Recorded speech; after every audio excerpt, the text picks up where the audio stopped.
Maëlia Dufour, here we are at Excred International, London. Welcome to Trade Finance Talks TV.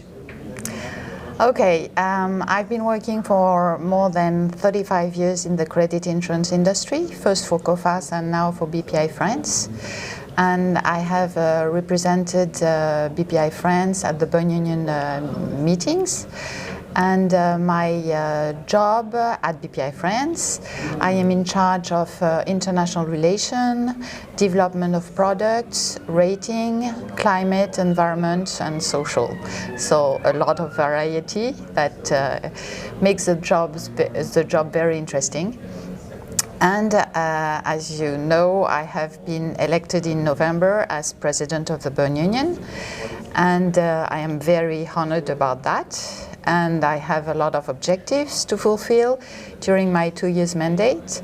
One of the most important is climate, how to provide more financial incentives and reach a net zero target, decarbonize our portfolio, and making the young professional grow and step in, and sharing best practices, because the Berne Union is a great community, and we share a lot and we learn a lot from each other.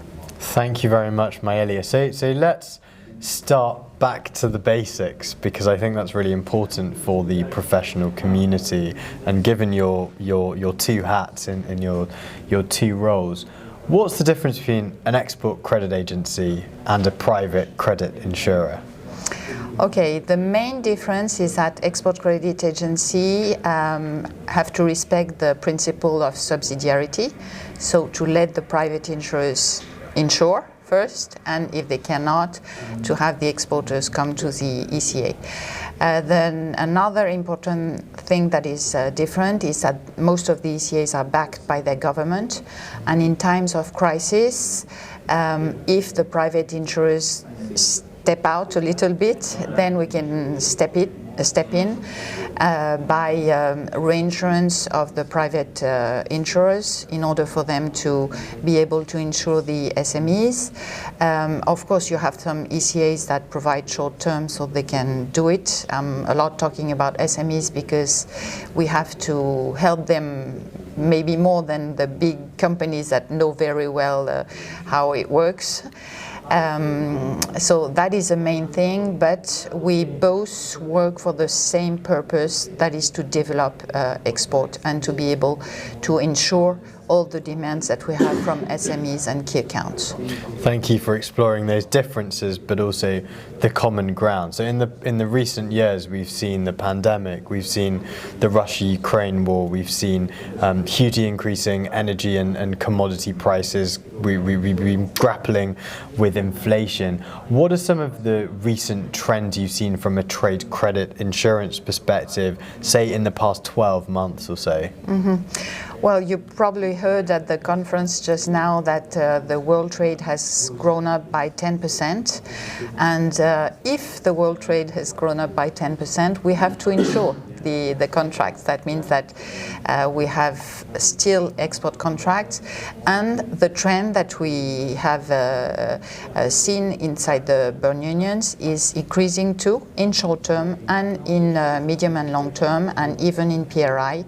So the contracts are still there, of course, and this is a good thing, because we are living in a high volatility and a risky environment. But beside that, the exporters are still there in order to sign contracts with several countries of the world. I can tell you that most of it is in Europe, but still in Asia, or even a little bit in Latin America, and a lot in Africa too. Great, thank you very much. And what role does the Berne Union play in bringing together both public and private actors within the credit insurance space? Well, the Berne Union is a great community because we have 87 members from 67 countries. It gathers ECAs, private insurers, multilateral institutions. So you can imagine how we can share our knowledge, how we can share new products that have been put in place by some of them, how we can share about new organization and the transfer, for example, of COFAS to Bpifrance to a bank. I had a lot of questions about that, but some others are changing their organization too. So it is a platform where we can share a lot in order to learn more, and because we all have the same objective to insure our exporters and large companies as SMEs. So, and we talk a lot about climate, of course, what we can do in order to reach a net zero target, and we have a lot of communication with that. Yeah. Well, I'd like to press you a little bit more on that, because I know climate is one of your specialty areas, and also bringing in the ESG factor into that. How are ESG practices really being implemented within your organizations? What are the concerns, and also what are the challenges when it comes to implementing ESG practices, achieving net zero within the industry? Okay, well, big question. Yeah, but it's a must.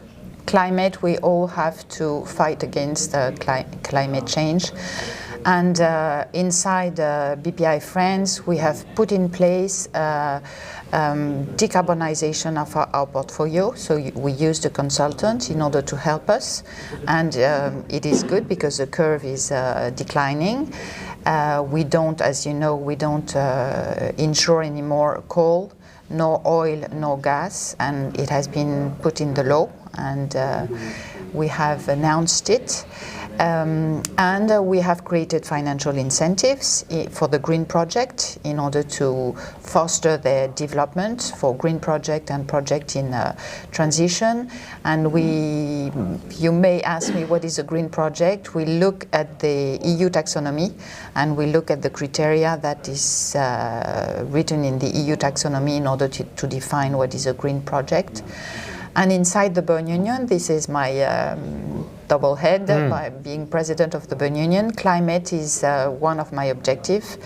And I want really, we have a climate working group inside the Berne Union that we have put in place, and we discuss a lot about what the ECAs or private insurers or multilaterals are doing regarding climate, regarding developing financial incentive, regarding decarbonizing their portfolio, and regarding how to reach a net zero target, how we should implement that.